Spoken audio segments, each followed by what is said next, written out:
Hello YouTube, it's William. Welcome to another Whittle Talk.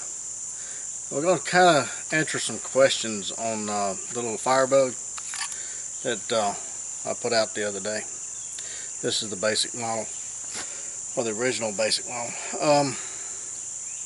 There was some concerns about comfort, and someone had reminded me that skeleton knives, a lot of times they use paracord wraps on the skeleton knives so that if you're going to use them for an extended period of time, then that takes care of the comfort problem. So that's an option. But after whittling on a stick, playing with my little tri-stick, polishing it up, I've really don't see any issues with it, because most of the time when you're whittling, you're not gripping the knife in a very tight. Okay, most of the time I'm just barely holding the knife. The only time you really grip a knife is when you're trying to shave stuff off of a stick, and it really doesn't happen that often, or not to me anyway. Most of the time I'm just holding the knife lightly and using push cuts or thumb cuts, or I'm up on the tip holding the knife and just doing some fine intricate cuts. Very seldom do I squeeze a knife to where it's uncomfortable. Okay, so I don't notice any hot spots in it. But again, if you was going to make feather sticks for hours on ends, then that may be an issue with you. Or if you're practicing feather sticks and you're doing it for an extended period of time, then that may be something that you may want to look at as far as using a paracord wrap.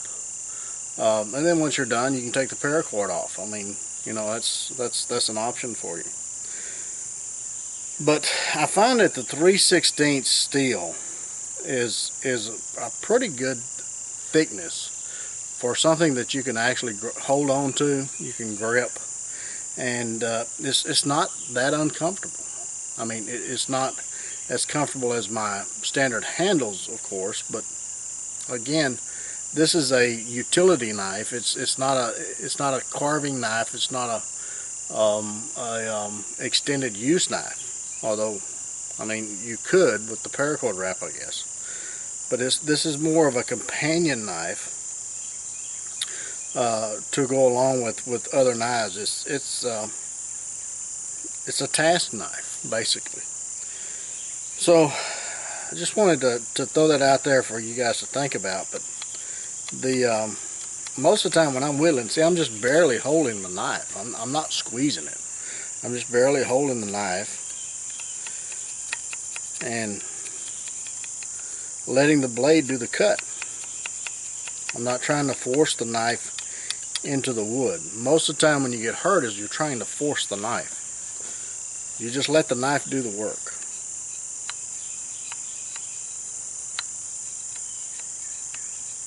And if you start finding yourself that you're putting a lot of pressure on the knife, then that means that something's wrong. Either the knife is dull, or you're trying to take too much material off, or you got it in a position it shouldn't be in, so you need to back off. It should be easy. What I'm saying is, if it ain't easy, don't force it. Alright, you've heard that. The mosquitoes back.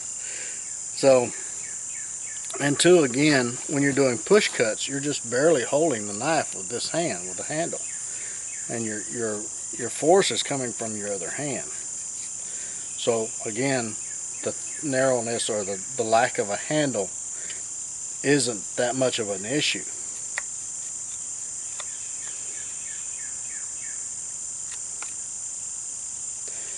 So another benefit of a skeleton knife is you don't have scales or moisture or anything to get underneath the scales that would cause a problem. Granted, it would take years, but it would cause a problem later on as far as rust and corrosion and things like that. So you can clean the knife very easily, oil it up and maintain it. Also, a skeleton knife is lighter.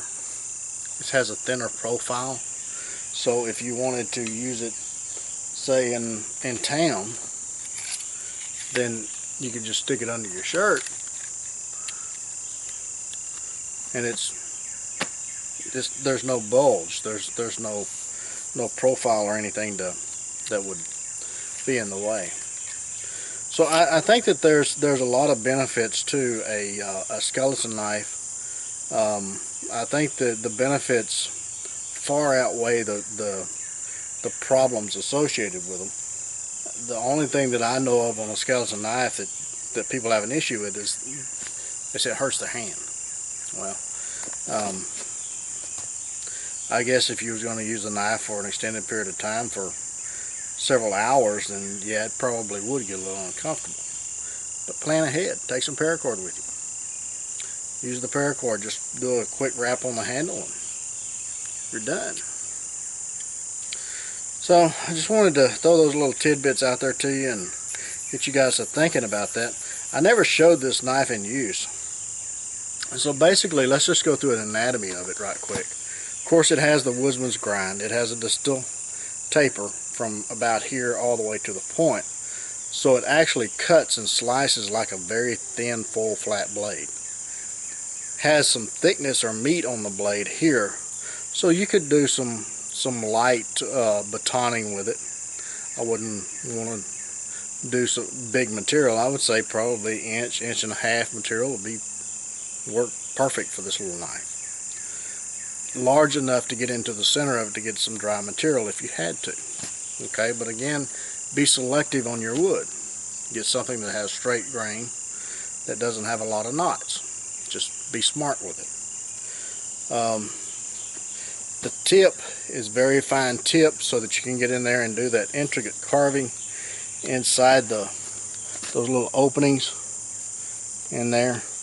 So it'll reach in there and get those, and these little notches in here, you got a point that you can get in there and take that material out as far as doing your trigger notches and all of that. And the grind on it, of course, is the 11 or 12 degree grind, which I find is just about the perfect grind for a working wood. And it carries from here all the way to here. Has a belly for processing game. Has a little bit of a bump out here so that it actually catches the wood, and it assists you in slicing and carving, especially those fine little curls, you know, for getting that fluffy material, building fires and things like that. So that's the anatomy of the blade design and why I come up with this type of design. I think this is probably one of the most universal blade designs out there that gives you a little bit more bang for the buck. You have a sharp point for carving. You have a belly for processing game. You have curves here that assist you in doing the curls and the feathers and things like that for firecraft. It's just a great general blade shape in my opinion. Now, a spear point will give you a little bit more strength. If you need a strength on your point or your tip of your knife, then a spear point will be a little bit stronger. But after using spear points for a long time, I find that I keep going back to more of a modified drop point because I like that tip, so that I can get that tip in there, and it's a little bit more beneficial for me, especially carving or also separating joints and things in game. That tip is it's easier for me to get in there and take care of that with a finer tip.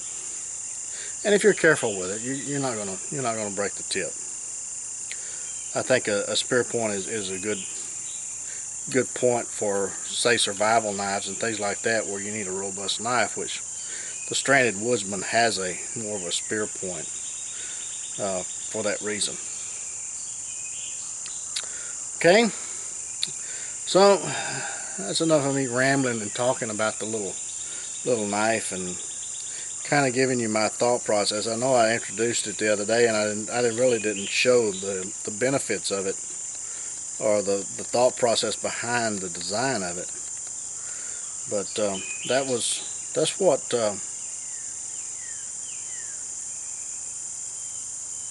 That's why I came up with this design. Now the deluxe model, it has the additional attachment points. I mean, you put it on a stick and get out there and stab something. I wouldn't throw it, but why would you want to throw your knife away? But if you want something that's got some length on it to get out there and stab something, then that's an option. And of course the bow drill divot, I mean, that's self-explanatory. And it's not only for fires, but I mean, you can also use a drill with it. I mean, a primitive drill with a bow to hollow out things, bowls and things like that. But anyway, I need to get back to my kiln. I got some blades in there that we're heat treating this morning.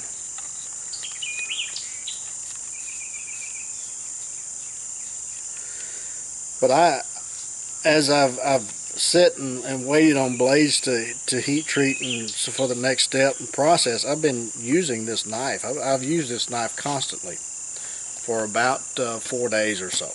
Has not hurt my hand, and I find that the reason for that is, like I said, I don't squeeze the handle. There's not a process that I do that I'm just definitely choking that knife on that knife. I always use it, handle it very lightly, just enough to hold it like you're holding a bird. Just very lightly enough to control the blade, but there's no need to squeeze it.